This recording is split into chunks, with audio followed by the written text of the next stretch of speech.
Hello friends, welcome to my creative zone. Friends, आज हम बात करने वाले हैं एक बेस्ट इंडोर प्लांट के बारे में जिसका नाम है अरेका पाम। घर के किसी भी डल कॉर्नर को अगर आपको ब्राइटन अप करना है बिना किसी खास एफर्ट के, तो वहाँ अरेका पाम का एक प्लांट लगा दीजिए and you are done. Areca palm की ग्रीन लीव्स काफ़ी अपीलिंग होती हैं और चाहे आप इसे घर में लगाएं या ऑफिस में, ये उस प्लेस को काफ़ी ब्राइटन अप कर देती हैं और उसे खूबसूरती से फिल अप कर देती हैं। खूबसूरती के साथ ही साथ अरेका पाम के हेल्थ बेनिफिट्स भी काफ़ी हैं। ये एक रिच ऑक्सीजन गिविंग प्लांट है और नासा के क्लीन एयर स्टडी के अकॉर्डिंग ये एक बेस्ट प्यूरीफायर भी है जो कि इंडोर एयर को काफ़ी प्यूरीफाई करता है और उसमें से पॉल्यूटेंट्स को रिड्यूस करता है। अरेका पाम एक पेरिनियल प्लांट है, मतलब ये सालों साल आपके साथ बना रहता है। स्प्रिंग से लेकर ऑटम तक इसका ग्रोइंग सीजन होता है जिसमें इसकी ग्रोथ चलती है और नई नई शूट्स इसमें से निकलती रहती हैं। इस तरीके की शूट इसकी निकलती है और उसके बाद में इसमें इस तरीके से लीफ ओपन होकर काफ़ी खूबसूरत ब्रॉड लीव्स इसकी निकल जाती हैं। विंटर इसका डॉर्मेंसी पीरियड होता है जिसमें इसकी ग्रोथ काफ़ी स्लो हो जाती है, लेकिन मरता नहीं है ये उसमें। जैसे ही स्प्रिंग सीज़न आता है दोबारा से ये अपनी ग्रोथ को शुरू कर देता है। तो चलिए फ्रेंड्स, इस प्लांट को कैसे लगाना है, किन ग्रोइंग कंडीशंस में ये सबसे अच्छे तरीके से सर्वाइव करता है और इसको फास्ट ग्रो करने के लिए किस तरीके के फर्टिलाइज़र का यूज़ करना चाहिए, इन सब पॉइंट्स को आज हम डिस्कस करेंगे। तो चलिए वीडियो शुरू करते हैं। चलिए फ्रेंड्स, सबसे पहले हम डिस्कस करते हैं कि इसका सॉइल मिक्सचर किस तरह का होना चाहिए और कितने बड़े साइज़ के पॉट में इसको लगाना चाहिए। फ्रेंड्स, अरेका पाम की दो वेराइटीज़ होती हैं। एक ही लार्ज वेराइटी होती है जिसमें अरेका पाम का जो साइज़ होता है, अगर आपने पॉट में लगाया है तो करीब 7-8 फीट तक चला जाता है, और अगर आप ज़मीन में लगाएं तो ये 15 से 20 फीट तक भी जा सकता है, पूरे ट्री का शेप ले लेता है। और एक ये इसकी ड्वार्फ वैरायटी है जिसमें प्लांट का साइज़ काफ़ी बड़ा नहीं जाता, ये मैक्सिमम 3 to 4 फीट तक रहता है। अगर आपने लार्ज वैरायटी का अरेका पाम लगाना है तो आपको मिनिमम 16 इंच का पॉट यूज़ करना चाहिए, और अगर आपको ये ड्वार्फ वैरायटी का अरेका पाम लगाना है तो इसके लिए 12 इंच का गमला भी सफिशिएंट रहता है। चलिए फ्रेंड्स, बात करते हैं इसकी सॉइल की।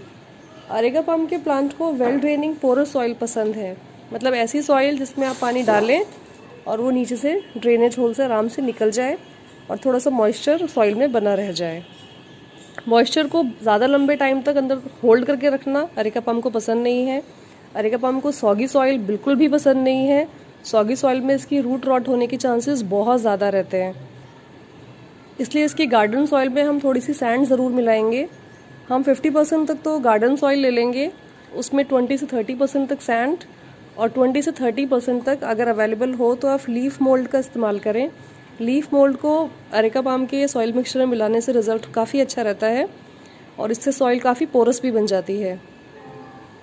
अगर लीफ मोल्ड नहीं मिल पा रहा है आपको तो आप वर्मी कंपोस्ट का यूज़ भी उसकी जगह पर कर सकते हैं। फ्रेंड, जैसे कि ये एक ट्रॉपिकल प्लांट है और सारे ट्रॉपिकल प्लांट्स की तरह इसे भी मॉइस्चर पसंद है, लेकिन सॉगी सॉइल बिल्कुल पसंद नहीं है। इस बात का हमें वाटरिंग करते वक्त भी ध्यान रखना है कि अरेका पाम के प्लांट को हमें वाटरिंग तभी करनी है जब इसके सॉइल की टॉप लेयर ड्राई हो चुकी हो। पहले से वेट सॉइल में हमें कभी भी इसे वाटरिंग नहीं करनी है। अरेका पाम का प्लांट ओवर वाटरिंग को बिल्कुल भी टॉलरेट नहीं करता। वैसे तो किसी भी प्लांट के लिए परफेक्ट वाटरिंग ही उसकी ग्रोथ के लिए सबसे अच्छी होती है, लेकिन फिर भी अगर हम अरेका पाम की बात करें तो अंडर वाटरिंग और ओवर वाटरिंग में से under watering is always better than over watering. Under watering से थोड़ा सा प्लांट की लीव्स थोड़ी ड्राई हो सकती हैं, लेकिन प्लांट मरेगा नहीं। लेकिन अगर हम ओवर वाटरिंग करेंगे तो प्लांट के रूट रॉट होने का खतरा रहेगा, और अगर ओवर वाटरिंग से एक बार प्लांट की रूट गल जाए तो फिर उसको रिवाइव नहीं किया जा सकता, वो प्लांट हमेशा के लिए ख़त्म ही हो जाएगा। इसलिए वाटरिंग में एक कंसिस्टेंसी तो ज़रूर बना के रखें, लेकिन ओवर वाटरिंग से हमेशा बचें। टॉप सॉइल लेयर ड्राई होने पर इसमें वाटरिंग कर दें और फिर से टॉप सॉइल को ड्राई होने तक का वेट करें, उसके बाद ही इसमें वाटरिंग करें। चलिए फ्रेंड्स, अब हम बात करते हैं सनलाइट कंडीशंस की। अरेका पाम का प्लांट एक सेमी शेड का प्लांट है, मतलब इसको हम फुल सन में धूप में अगर रख देंगे तो ये पूरी तरीके से जल जाएगा, इसकी लीव्स पूरी ब्राउन हो जाएंगी। और अगर तेज़ धूप में अगर हम छत पे इसे रखते हैं जहाँ पर 4 से 5 घंटे की काफ़ी तेज़ सनलाइट आ रही है तो उसे भी ये टॉलरेट तो कर लेगा, लेकिन लीव्स थोड़ी येलोइश हो जाएंगी। मैं अपना एक प्लांट आपको दिखाती हूँ जिसको मैंने टेरेस गार्डन में रखा हुआ है। उसकी लीव्स में और इन लीव्स में डिफरेंस फिर आप करिएगा।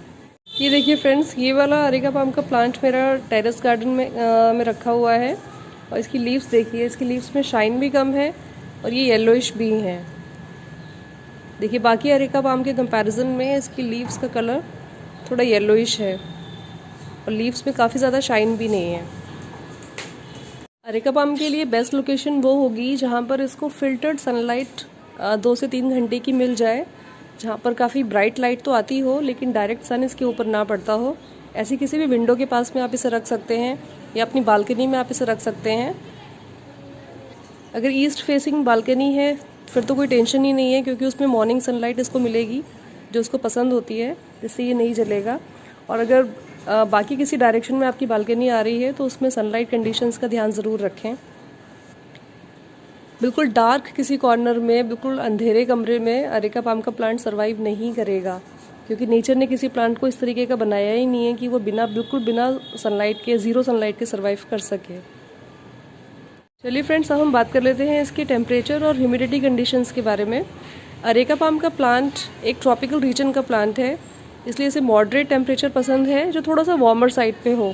जैसे ही स्प्रिंग सीज़न स्टार्ट होता है इसकी ग्रोथ काफ़ी तेज़ हो जाती है और समर सीज़न में भी ये अच्छी खासी ग्रोथ करता है। रेनी सीज़न इसे बहुत ज़्यादा पसंद है क्योंकि उसमें ह्यूमिडिटी काफ़ी हाई होती है। अगर 40% तक ह्यूमिडिटी एयर में है तो उसमें अरेका पाम का प्लांट बहुत अच्छे से सर्वाइव करेगा, बहुत अच्छे से उसकी ग्रोथ चलती रहेगी। अगर ह्यूमिडिटी थोड़ी सी कम है तो फिर आपको इस पर थोड़ी सी मिस्टिंग करनी पड़ेगी, स्पेशली जब समर्स में जब ड्राई पैचेस लगते हैं हॉट एयर के, तब तो आपको दिन में कम से कम 1-2 बार इसकी मिस्टिंग ज़रूर करनी होगी, जिससे कि इसका ह्यूमिडिटी लेवल मेंटेन रह सके। विंटर सीज़न में इसको बचा कर रखने की बहुत ज़रूरत होती है, क्योंकि ये कोल्ड एयर को बिल्कुल भी बर्दाश्त नहीं करता है। डायरेक्ट कोल्ड से हमें इसे बचाना है और इसे ऐसी जगह पे रख देना है जहाँ ये इस पर ओस और पाला डायरेक्ट ना पड़े। अगर हमने इसे किसी विंडो के पास इंडोर रखा हुआ है तो हमें इसे ये भी ध्यान रखना है कि एसी की डायरेक्ट ठंडी हवा भी इसके पास नहीं इसके ऊपर नहीं लगनी चाहिए। उससे भी इस प्लांट की ग्रोथ में थोड़ा असर पड़ता है और उसकी लीव्स थोड़ी ब्राउनिश होनी शुरू हो जाती हैं। अब हम बात करते हैं इसकी फर्टिलाइज़र की। अरेका पाम का प्लांट कोई हाई फीडर प्लांट नहीं है, ये एक लो फीडर प्लांट है। इसको बहुत ज़्यादा फर्टिलाइज़र की ज़रूरत नहीं है। इनफैक्ट अगर आप इसे बहुत ज़्यादा फर्टिलाइज़र देंगे तो भी इसकी ग्रोथ अच्छी नहीं होगी और इसकी लीव्स के टिप्स थोड़े ब्राउन होने शुरू हो जाएंगे। तो इसको स्प्रिंग से लेकर ऑटम तक 2 बार फर्टिलाइज़ करने की ज़रूरत होती है। बस 2 बार आप किसी भी ऑर्गेनिक फर्टिलाइज़र का इस्तेमाल कर सकते हैं, लिक्विड फर्टिलाइज़र का इस्तेमाल भी कर सकते हैं। बस 2 बार इसे फर्टिलाइज़ कर दें और उसके लिए इनफ होगा, उसी से इसकी ग्रोथ काफ़ी अच्छी हो जाएगी। अब हम बात करते हैं कि अरेका पाम के प्लांट को हमें बुशी कैसे बनाना है और इसको हम प्रोपेगेट कैसे कर सकते हैं। देखिए फ्रेंड्स, अरेका पाम के प्लांट को बुशी बनाने के लिए हमें कुछ भी करने की ज़रूरत नहीं है, क्योंकि अगर आप इसको अच्छे से इसकी वाटरिंग कंडीशंस का और बाकी सनलाइट कंडीशंस और बाकी सभी कंडीशंस का ध्यान रखते हैं तो इसमें से न्यू लीव्स आराम से निकलते रहेंगे। देखिए इस टाइप के न्यू लीव्स, इसमें कितने सारे न्यू लीव्स निकल रहे हैं। इस टाइप के न्यू लीव्स इस प्लांट में से निकलते रहेंगे और जैसे ही न्यू लीफ ये ऐसे ब्रॉड हो जाता है तो ये काफ़ी बुशी अपने आप ही लगना शुरू हो जाता है। इसकी हमें कटिंग और प्रूनिंग करने की बिल्कुल भी ज़रूरत नहीं है। बस एक नेचुरल प्रोसेस को कंप्लीट करने के बाद जब लीफ ब्राउन हो जाता है, डार्क ब्राउन शेड में जब वो आ जाए तो उसको कट कर दें। अदरवाइज़ इसकी कटिंग और प्रूनिंग करने की बिल्कुल भी ज़रूरत नहीं है। अरेका पाम के प्लांट को हम डिवीजन मेथड से प्रोपेगेट कर सकते हैं। मतलब जब आपका प्लांट काफ़ी मैच्योर हो जाए और उसमें से काफ़ी सारी स्टेम्स बन जाएं, जैसे ये इस प्लांट में है, काफ़ी सारी स्टेम्स इसकी हो गई हैं। इससे भी ज़्यादा स्टेम्स जब हो जाएं और आपको इसको रीपॉटिंग करने की ज़रूरत महसूस हो तो उस टाइम पर आप इसको डिवीजन मेथड से प्रोपेगेट कर सकते हैं।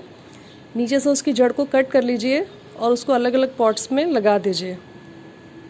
और यहाँ हम इस बात का ज़रूर ध्यान रखेंगे कि अरेका पाम के प्लांट को फ्रीक्वेंट रीपॉटिंग पसंद नहीं है। मतलब ये रूट बाउंड होना पसंद करता है कि एक पॉट में जब इसे लगाते हैं तो कम से कम 5-6 साल तक इसको बिल्कुल भी आपको टच करने की ज़रूरत नहीं है। 5-6 साल तक ये आराम से उसी पॉट में सर्वाइव कर जाएगा। 5-6 साल के बाद ही आपको इसको रीपॉट करने की ज़रूरत पड़ेगी। अब फ्रेंड्स, पॉइंट आ जाता है इन्फेस्टेशन का। अरेका पाम का प्लांट एक बहुत ही हार्डी प्लांट है, इसमें जल्दी से कोई इन्फेस्टेशन लगता नहीं है बहुत ही रेयरली इस पर मिली बग्स का या स्पाइडर बाइट्स का अटैक होता है। तो उसके लिए अगर आपके पास नीम ऑयल अवेलेबल है तो आप नीम ऑयल का स्प्रे कर सकते हैं। नीम ऑयल की 2-3 ड्रॉप्स को 1 लीटर वाटर में डाइल्यूट कर लें और फिर इसकी लीव्स के ऊपर अच्छे से स्प्रे करके उन्हें वॉश कर दें। अगर आपके पास नीम ऑयल नहीं है तो आप सोपी वाटर का यूज़ भी कर सकते हैं। थोड़ा सा सोप या थोड़ा सा लिक्विड सोप को आप वाटर में अच्छे से डाइल्यूट करके मिक्स कर लें और उससे इसकी लीव्स को अच्छे से वॉश कर लें, तो उससे भी ये प्रॉब्लम सॉल्व हो जाएगी। सेफ्टी मेजर्स की बात करें तो भी अरेका पाम का प्लांट एक बहुत ही सेफ़ प्लांट है। अगर आपके घर में छोटे बच्चे हैं या पेट्स हैं तब भी कोई टेंशन वाली बात नहीं है। अरेका पाम की लीव्स बिल्कुल भी पॉइजनस नहीं होती हैं और अच्छे से आप इसको किसी भी रूम में, बेडरूम में, ड्राइंग रूम में, कहीं भी इसको आप प्लेस कर सकते हैं। तो फ्रेंड्स, आज के लिए बस इतना ही। अगर आपको ये वीडियो पसंद आया हो तो प्लीज़ इसको लाइक करिए, शेयर करिए और सब्सक्राइब करिए मेरे चैनल को। मिलते हैं जल्दी ही किसी नए वीडियो के साथ। मैंने अपनी बाकी वीडियोस के लिंक भी शेयर करे हैं डिस्क्रिप्शन बॉक्स में, उनको भी प्लीज़ चेकआउट कर लीजिए। Thanks for watching this video. Good bye.